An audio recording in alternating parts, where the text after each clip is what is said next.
So we'll be doing a poem. Why an introduction, dear? Since you are within me, ये महादेवी वर्मा द्वारा लिखी गई है. Okay, so let's begin. Why an introduction, dear?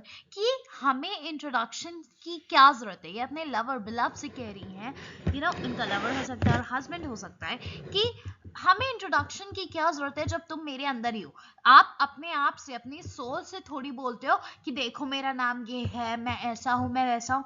आप अपने आप को इंट्रोडक्शन नहीं देते हो. तो वो कहती हैं कि हमें इंट्रोडक्शन की एक दूसरों को जरूरत नहीं है क्योंकि हम एक ही हैं, हम एक ही चीज है, एक ही लोग हैं. ठीक है. Reflections on starry night, memories of a life, creation of life in short spells. I notice creation of life in short spells. I notice gentle footsteps. See, बता रही है कि जो ये स्टारी नाइट्स हैं उनका रिफ्लेक्शंस हो तुम, मेमोरीज ऑफ लाइफ जो मेरी हैं उसमें हो तुम, क्रिएशन ऑफ लाइफ, ये जो जितनी भी लाइफ की क्रिएशन है, लिविंग बीइंग है, जितनी चीजें हैं मतलब यहाँ पर इस अर्थ पे, उन हर चीज में, छोटे छोटे स्पेल्स में तुम हो. मेरी आईज नोटिस कर सकती हैं हर जगह सिर्फ और सिर्फ तुमको, वो जेंटल फुटस्टेप्स तुम्हारे. और जैसे ही मैं आगे बढ़ती हूँ, I don't much to treasure anymore. मुझे ना कुछ भी अब ऐसा होता है ना, आपको कुछ ट्रेजर चाहिए होता है, मुझे अब कोई ट्रेजर नहीं चाहिए, कोई खजाना, कोई जेवर, यू नो, एक तरह से मटेरियलिस्टिक कुछ नहीं चाहिए मुझे. You are the treasure I have in me. तुम ही वो ट्रेजर हो, तुम वो खजाना हो जो मेरे अंदर ही है, मेरे पास ऑलरेडी है. ठीक है. Your dazzling, radiant smile like sunrise. तुम्हारी dazzling सी ना, चमकती हुई, radiant सी, प्यारी सी, एकदम चमकती हुई स्माइल जो है, एकदम सनराइज की तरह, जैसे सनराइज होता है, यू नो, चमकता हुआ, शाइनी सा, उसी तरह तुम्हारी स्माइल है. वो रिफ्लेक्ट करती है, वो दिखाती है fragrant sorrow. And is the reflection of fragrant sorrow. ये जो तुम्हारी शैडो है वो दिखाती है थोड़ा सा sorrow. It is consciousness and dreamy and slumber. ये कॉन्शियसनेस है, तो मेरे कॉन्शियसनेस के अंदर हो, मेरे दिमाग के अंदर हो. ड्रीमी थोड़ा सा ये कॉन्शियसनेस है, एक तरह से मैं हल्की जगी हुई हूँ, हल्की ड्रीम में हूँ. Let me tire and sleep incessantly. मुझे इसी तरह से, यू नो, ऐसे खेलने दो, कूदने दो, तुम में खोने दो और मुझे फिर स्लीप, सो जाने दो. टायर मतलब थक कर सो जाने दो एकदम से. For I understand the creation, जिससे मैं ये सब समझूं, मैं तुम्हें समझ पाऊं, ये जो तुम्हारा जो ये क्रिएशन है, मैं उसे समझ पाऊं. बिग बैंग, इस दुनिया में जो ये बिग बैंग थ्योरी है, वैसे ही हमारे जो इस यूनिवर्स में जो बॉन्ड है हमारा, उसको मैं समझ पाऊं. Then you are drawn. अब वो बताती हैं कि तुम drawn हो, you know, अगर एक कोई पेंटिंग है तो मतलब एक तरह से तुम उसमें drawn हो, तुम पेंटिंग हो, एक तरह से तुम ड्राइंग हो. I am just an outline, और मैं सिर्फ और सिर्फ उसकी आउटलाइन हूँ. You are the sweet melody. तुम ना स्वीट सी मेलोडी हो, कोई गाना हो, and I am just a string of notes. मैं सिर्फ उसके नोट्स हूँ, उस गाने के नोट्स जो होते हैं, लिखे होते हैं, उनको गाया जाता है, तो तुम गाना हो और मैं सिर्फ और सिर्फ नोट्स हूँ. You are limitless. तुम्हारी कोई लिमिट्स नहीं है, यू नो, तुम बहुत ज्यादा हो और मैं सिर्फ एक इल्यूजन मतलब भ्रम, लिमिट्स का भ्रम हूं मैं. तुम लिमिटलेस हो तो मैं लिमिट्स का भ्रम हूं. I am secrecy of real image reflection. मैं तुम्हारी रियल इमेज का रिफ्लेक्शन हूँ. Why intact to be levels. मतलब एक तरह से तुम मिरर में देखोगे ना, तो तुम्हारी ही रियल इमेज जो है उसी का रिफ्लेक्शन हूँ, उसी को दिखाती हूँ, दर्शाती हूँ. तो हम जब एक ही हैं, मतलब तुम ड्राइंग हो तो मैं आउटलाइन हूँ, तुम गाना हो तो मैं नोट्स हूँ, तुम लिमिटलेस हो, मैं एक तरह से उसकी लिमिट हूँ, जो भ्रम की लिमिट्स हूं. ठीक है. और तुम्हारा, अगर तुम शीशे में देखो, मैं और तुम एक तरह से एक ही हैं, तो हम ये लवर्स की तरह क्यों इनैक्ट करें सबके सामने जब हम एक ही हैं. So why an introduction. भाई अपनी ही सोल को कौन इंट्रोड्यूस करता है, खुद को कौन बताता है मैं ऐसा हूं, मैं ये हूं, मैं वो हूं. हमें इंट्रोडक्शन की जरूरत ही नहीं है क्योंकि तुम मेरे अंदर ही हो. ओके सो ये ब्यूटिफुली डिस्क्राइब किया गया है। ये पोएम जो है इसका क्रिटिकल एप्रिसिएशन देख लेते हैं, एग्जाम में जरूर आता है। व्हाई एन इंट्रोडक्शन, इंट्रोडक्शन की क्या जरूरत है? Since you are with me is originally written in Hindi, पहले ये हिंदी में लिखी गई थी, ये ट्रांसलेटेड वर्क है इंग्लिश में महादेवी वर्मा के द्वारा अंडर द टाइटल, कौन सा टाइटल था तब? तुम मुझ में प्रिय फिर परिचय क्या। ये पार्ट है उनकी पोएट्रिक कॉन्ट्रीब्यूशन का टू छायावाद मूवमेंट। जैसे इंग्लिश में वेस्टर्न में हुआ था रोमांटिक मूवमेंट, वैसे उस time Chhayavad movement in Hindi literature.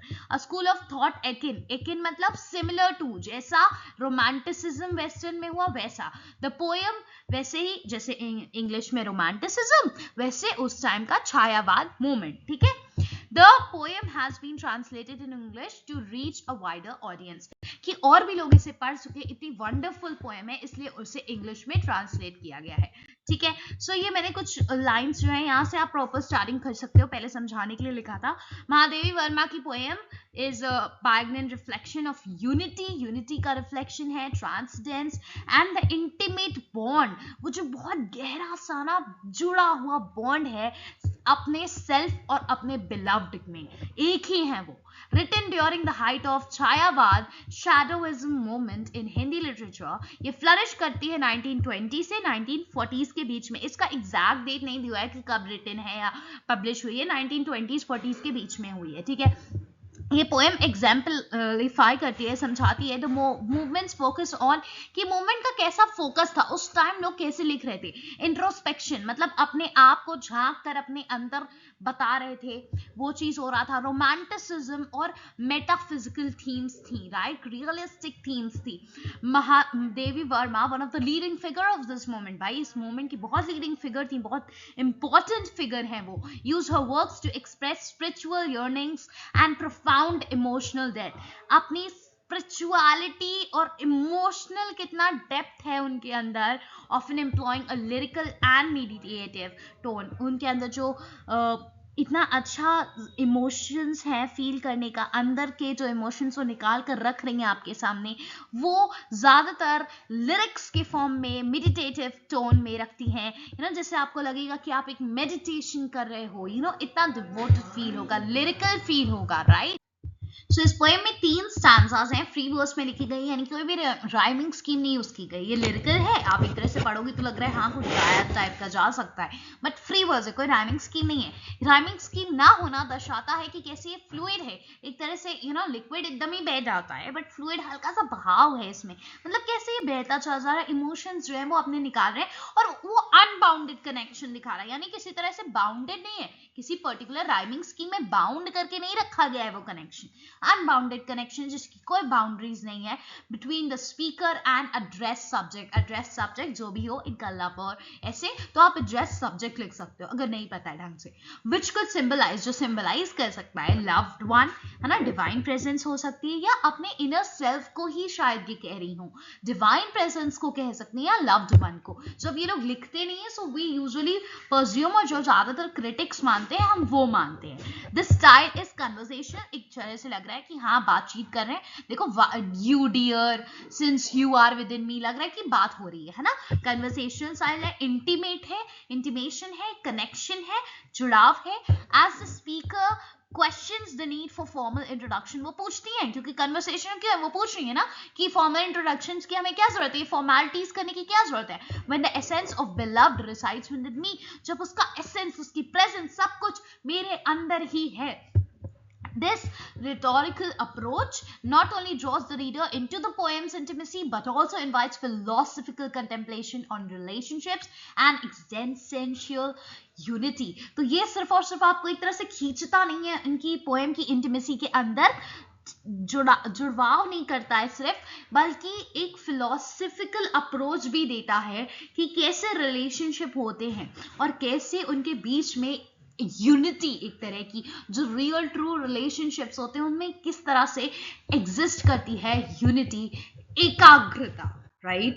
Themes, thematically the poem dwells into oneness and unity. तो ये theme है इनकी कि oneness है, एक तरह से unity है, ये तो आपने देखा ही. Presenting the beloved as an inseparable from the speaker's being. मतलब उनको कोई separate नहीं कर सकता क्योंकि वो within है ना, अंदर ही है उनके. This theme is further enriched by juxtaposition of ephemeral and the eternal, fleeting human experiences against the boundless nature of soul or divine essence. ये juxtapose ये भी करता है कि इंसान जो समझ नहीं पाते हैं, जो ह्यूमन एक्सपीरियंस होते हैं, राइट, वो समझ नहीं पाते हैं कि ये बाउंडलेस नेचर है आपका सोल का डिवाइन एसेंस के साथ, डिवाइन प्रेजेंस के साथ. जो नेचर है वो एकदम बाउंडलेस है. द स्पीकर रिफ्लेक्ट्स, आप अगर इसको अपने भगवान की तरफ भी देखो तो भगवान के लिए आपको कहीं और अलग से जाकर पूछने की जरूरत नहीं पड़ेगी इतनी, अगर आप समझ जाओ इस चीज को कि ये तो बाउंडलेस है, आपके अंदर ही है भगवान. The speaker reflects on the illusion of limits, कि आपके अंदर जो भ्रम होता है ना लिमिट्स का, उसको रिफ्लेक्ट कर रही है वो, कि लिमिटेशंस नहीं है आपके अंदर. Contrasting it with the vastness of universe and interconnectedness of creation, कि किस तरह से वो क्रिएशन के बारे में देखो बात कर दी कि हर एक क्रिएशन में मुझे तुम देखते हो ये सब, तो इंटरकनेक्ट करने की कोशिश की है उन्होंने उस विदिन की चीज को, अंदर की चीज को पूरे यूनिवर्स के साथ और इस यूनिवर्स के क्रिएशन के साथ. Imagery of reflections on starry nights, ये सब इमेजरी यूज की गई ना. इमेजरी में जब होता है ना, बहुत सा आप पढ़ोगे आपको इमेजेस दिखने लगेंगी, आप इमेजिन कर सकते हो. रिफ्लेक्शंस ऑन स्टारी नाइट, आप स्टारी नाइट देख सकते हो. एक रेडियंट सी स्माइल जब मैं बोलती हूँ तो आप एक हंसती मुस्कुराती स्माइल देख सकते हो, सनराइज की तरह जो सनशाइन कर रही हो, right. Evokes a sense of cosmic harmony and emotional intimacy while ये सब कैसा cosmic harmony, जैसे कि एक यूनिवर्स आपको हार्मनी दे रहा हो, पीस दे रहा हो, इमोशनल इंटिमेसी, जुड़ाव दिख रहा है आपको एक तरह से. while metaphors जो यूज हुए हैं, you are drawn, I'm just an outline, तुम ड्रॉन हो, तो इंसान को किससे कंपेयर कर दिया है, ड्रॉइंग से, और अपने आप को आउटलाइन से, सब्जेक्ट को ड्रॉन से, ठीक है. Emphasise the interplay between completedness and incompletedness, उन्होंने ये दिखाया कि तुम कंप्लीट हो, मैं इनकम्प्लीट हूं, फिर भी तुम मेरे अंदर हो. The eternal and transient, eternal जो कभी नहीं जा सकता, ट्रांजिएंट जो एक तरह से बदलाव आता है जिसमें, या जो खत्म हो सकता है, लेकिन इटर्नल क्या है, जो नहीं खत्म हो सकता कभी भी. तो एक तरह से अगर आप इसे कनेक्ट कीजिए, आप डिवोशनल गॉड से कनेक्ट कीजिए, राइट, कि वो कभी नहीं खत्म हो सकते, और आप हैं जिनका आप धीरे धीरे डीके हो जाओगे, आप इनकम्प्लीट हो, गॉड कंप्लीट है. So they it is like God is within you, उनका कनेक्टिवनेस दिखाया है, यूनिटी दिखाई है. महादेवी वर्मा एम्प्लॉय करती है various literary devices to enhance depth of the poem. इसकी जो डेप्थ है उसको और बढ़ाने के लिए बहुत सारे लिटरेरी डिवाइसेस और यूज हुए. मेटाफर और contrast by comparing beloved to light, beloved को उन्होंने लाइट से कंपेयर किया है, अपने सेल्फ को टू शैडो, ठीक है, अपने आप को शैडो बताया है. The poem explores how the finite human, कितनी फाइनाइट मतलब कि जो लिमिटेड है ह्यूमन आइडेंटिटी, वो डिफाइन होती है एंड इल्यूमिनेटेड बाय इनफाइनाइट, ठीक है. फाइनाइट इनफाइनाइट से डिफाइन होती है, हम गॉड से डिफाइन होते हैं. वैसे रेपिटेशन यूज हुआ है, the refrain, why an introduction, ये रिइंफोर्स करता है the core idea of inherent familiarity and futility of superficial formalities. जो आप फालतू की उल्टी सीधी फॉर्मेलिटीज करने, जो भी आपके इंसान बहुत ज्यादा क्लोज है, आपको उससे फॉर्मेलिटीज करने की जरूरत नहीं है, आप उसी के, आप एक ही हैं. अगर आप गॉड से भी रिलेट कर रहे हो, सो आपको बहुत सारी फॉर्मेलिटीज करने की जरूरत नहीं है. आप भगवान में, आप उनसे डायरेक्ट एक तरह से कनेक्शन फील कर सकते हैं अगर आप समझ रहे कि वो आपके अंदर है. सिंबलिज्म का यूज है, references to cosmic events, scientific बड़े इवेंट, कॉस्मोस के इवेंट्स की बात की गई, बिग बैंग थ्योरी जो थी उसकी बात हो रही है ना.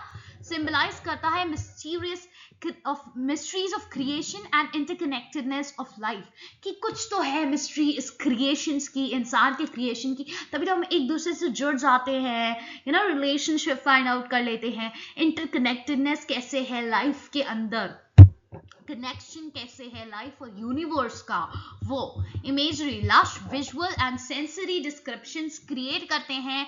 ये जो विजुअल इमेजरी आपको दिखाई गई, सेंसरी जिसको आप सेंस कर सकें अपने पांचों सेंसेस से, वो सब दिखाया गया. तो उससे क्या एक विविड इमोशनल लैंडस्केप आता है, drawing readers into speakers internal world, उनके अंदर के वर्ल्ड में आप एक तरह से झांक कर देख सकते हो, रीडर्स जा सकते हैं, वैसा है। हिस्टोरिकली ये पोएम रिफ्लेक्ट करती है the early 20th century culture gist of India, a time when writers जैसे कि महादेवी वर्मा वो ब्लेंडिंग, जब ये लोग ना 20th सेंचुरी की बात करें कि उस टाइम कल्चरल जील कैसा था, उस टाइम कैसे लोग लिख रहे थे, जो ब्लेंड करी थी क्लासिकल इंडियन फिलोसफिकल ट्रेडिशंस को मॉडर्न लिटरेरी फॉर्म्स के अंदर, महादेवी वर्मा।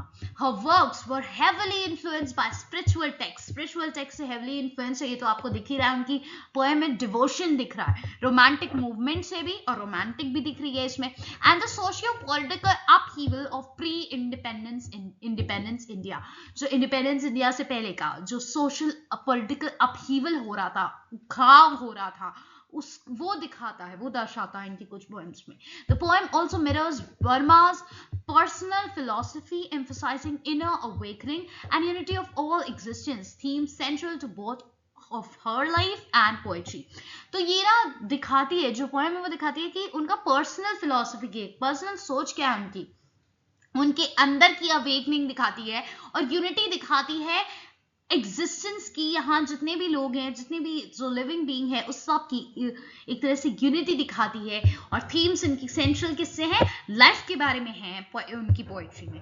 इन conclusion, why an introduction since you are with me एक मास्टरपीस है जो इनकैप्सुलेट करता है the sense of Mahadevi Verma's poetic genius, उनके पोएटिक जीनियस को दिखाता है ना, दर्शाता है। It's seamless blend of emotional depth, उसका सीमलेस ब्लेंड इमोशनल डेप्थ जो घुसी हुई है, एकदम डेप्थ में वो गई हुई है, फिलोसफिकल इंसाइट है, कैसे है ना, दिमाग लगाकर कितना देखिए आप, फिलोसफी देखिए, यहाँ पर कॉस्मोस की बात हुई है, स्टार्स की बात हुई है, एंड लिटरेरी क्राफ्ट्समैनशिप कि कितने अच्छे से लिटरेरी उन्होंने सब कुछ क्राफ्ट करके लिखा है आपके लिए। Invites readers to explore the themes of, ये आपको इनवाइट करता है थीम ऑफ लव देखें, एग्जिस्टेंस, स्पिरिचुअल यूनिटी, कैसे भगवान में आप में यूनिटी है, leaving a lasting impression of harmony between the self and the infinite, आपके और जो इन्फिनाइट है, जो गॉड है, उनके बीच में जो हार्मनी है, उसको दिखाने की कोशिश की है। ठीक है, so I hope you understood the poem. Give it a big thumbs up if you got it, and also subscribe to the channel for more such videos.